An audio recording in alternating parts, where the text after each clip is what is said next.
Hi, you guys. I'm here to take up about 10 minutes of your time today talking about poetry. So let's talk about poetry.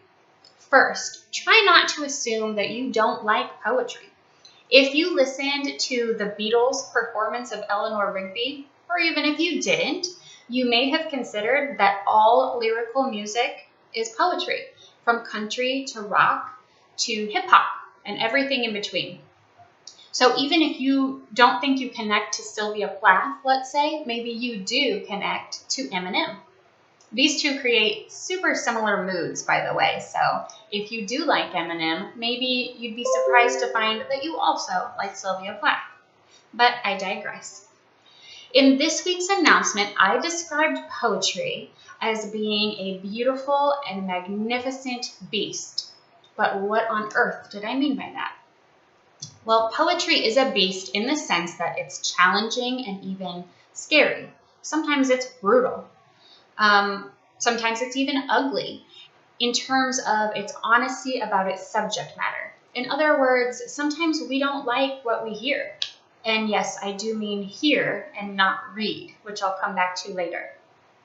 But ultimately, poetry is truly magnificent. No matter how small the poem may be, it's always about something bigger.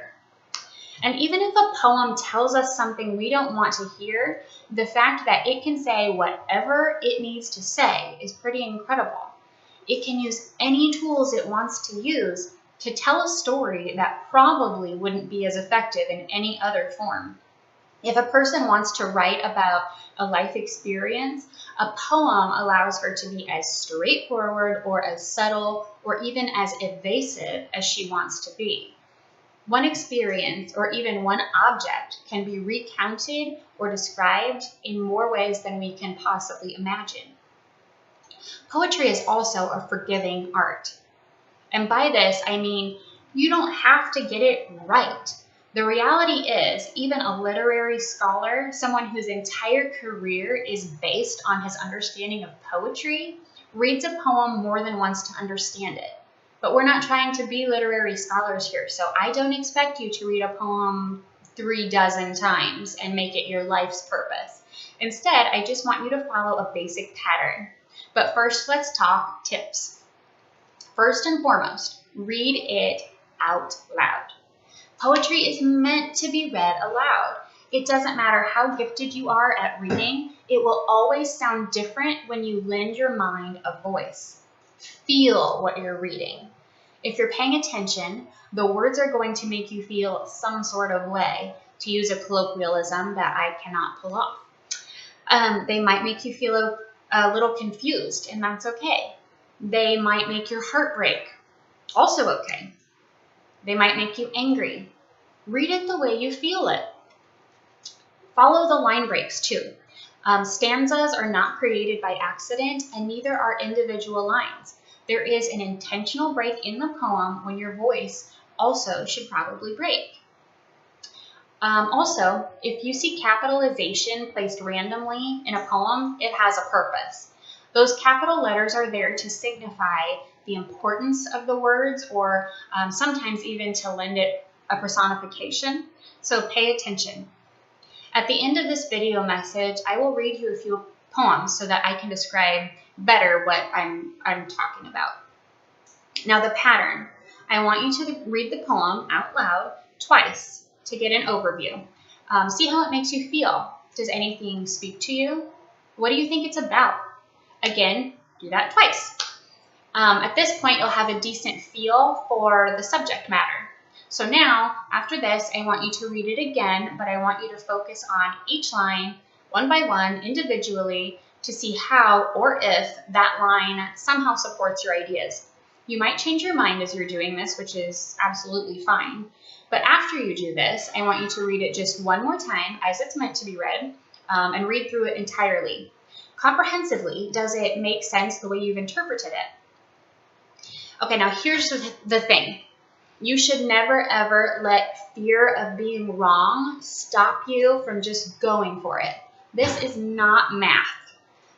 If you take one misstep, it doesn't cause the whole thing to crumble.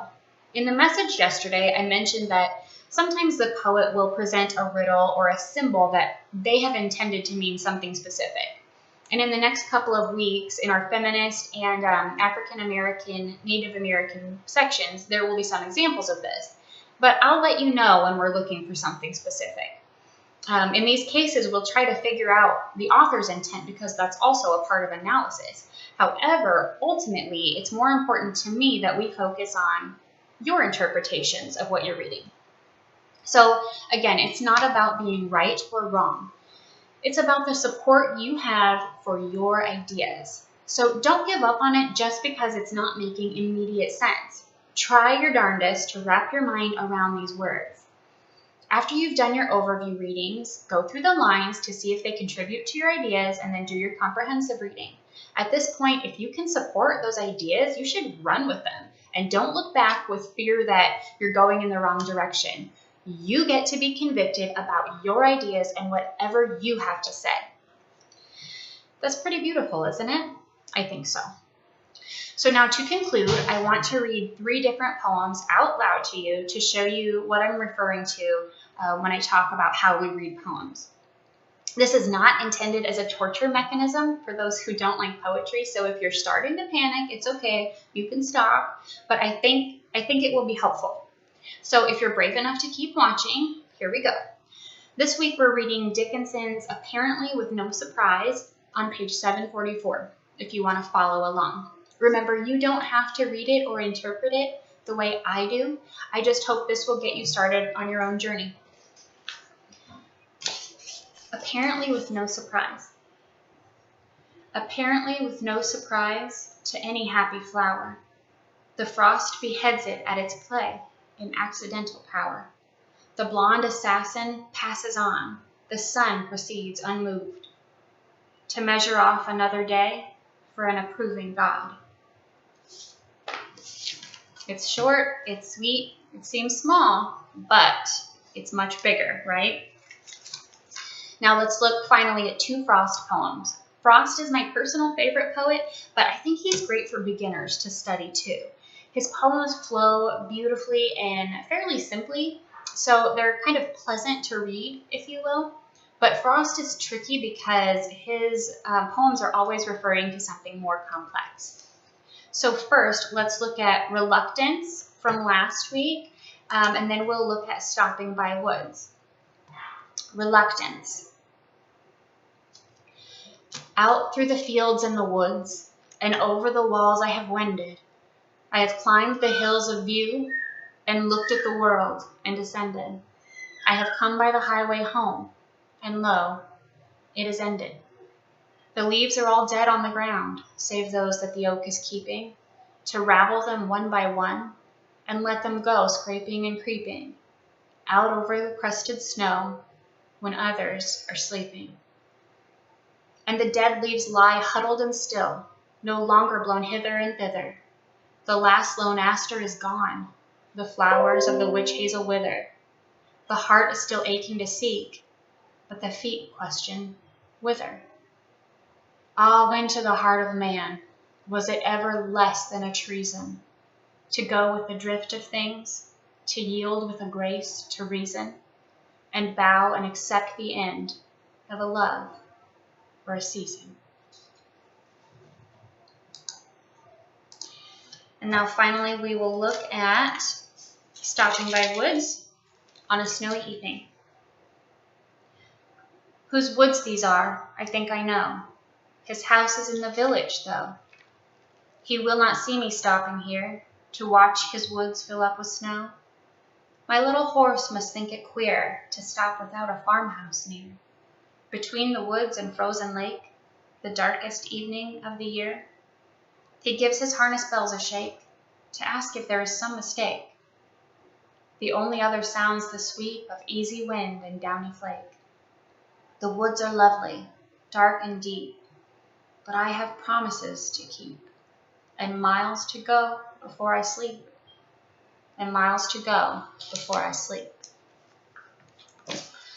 Everybody, thank you so much for your attention this week. I really wish we were interacting in person. but I'm grateful that so many of you are reading our assignments, reading the feedback, and watching the videos, and giving it everything you've got in our online forum. I really appreciate it again, and I'm having a great time growing with you. So have a great week.